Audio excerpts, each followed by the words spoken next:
Nous restons dans le domaine du sport puisque nous allons maintenant parler aviron. Ivana Giraud-Girard, bienvenue à bord. Merci de me recevoir. Alors, vous êtes la présidente du club Les Carbessiens. Je l'ai dit, nous allons parler aviron avec vous.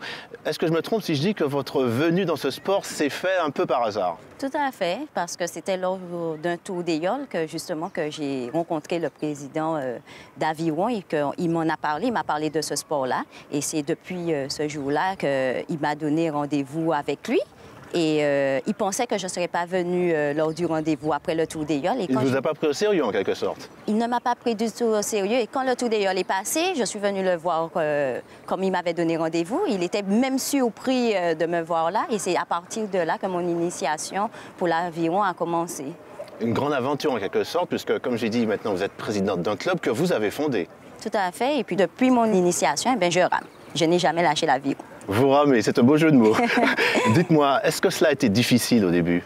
C'est clair qu'au début, c'est difficile lorsqu'on n'a pas la technique, mais une fois qu'on est dedans, et qu'on a un sérieux dans l'activité et on progresse, donc ça vient tout seul. Et puis, ça a été difficile pour monter également le club dans la mesure que beaucoup n'y croyaient pas. Et jusqu'à maintenant, ça fait 3 ans que nous existons, nous sommes là, nous sommes bien présents.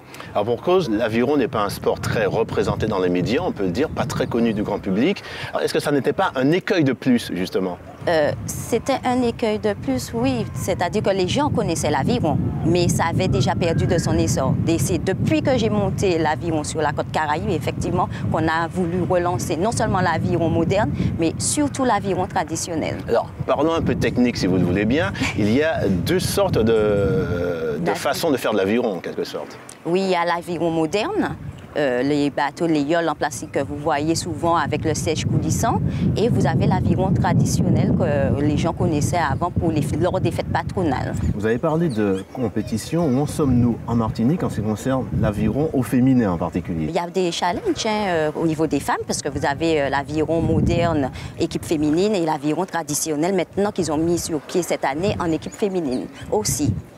Alors, je crois savoir également qu'une de vos équipes a été championne de Martinique en 2007, si je ne me trompe. Tout à fait, c'était avec le club du Prêcheur. On avait été sélectionnés pour représenter la Martinique lors du championnat de France. Mais je n'ai pas pu partir à cause de mon travail. Grosse déception pour vous, je suppose. Grosse déception, mais ça a renouvelé.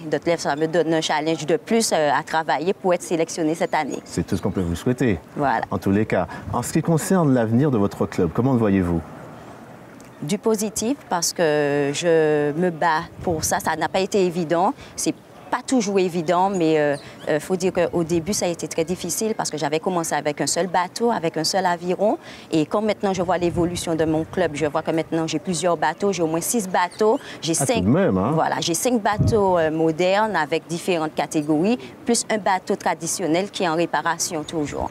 Et c'est vous qui effectuez des réparations aussi? Non, pas du tout. Vous ne mettez pas la main à la pâte de ce côté-là, du moins? Si, je mets la main à la pâte parce que c'est vrai que lors des entraînements, on a des fois des petits tracas survenus sur l'eau. Eh bien, c'est vrai, figurez-vous que des fois, je ne trouve pas toujours du monde pour venir me donner un coup de main pour faire un petit peu de résine sur le bateau. Eh bien, je vais voir les marins pêcheurs de la côte Caraïbe. Je leur dis comment on fait telle chose. Il y en a même qui viennent me montrer comment faire. Et c'est de là que moi, je fais de la résine sur mon bateau. Il y avait même un président de club qui avait dit que, ah oui, j'ai monté mon club alors que je ne sais même pas utiliser un marteau. Eh bien, ça m'a touché dans mon orgueil. Eh bien, depuis ce jour-là, eh bien, je fais de la résine, je cloue, je fais tout. Vous lui avez donc démontré le contraire? Je lui ai démontré le contraire, que les femmes, elles peuvent s'y mettre aussi.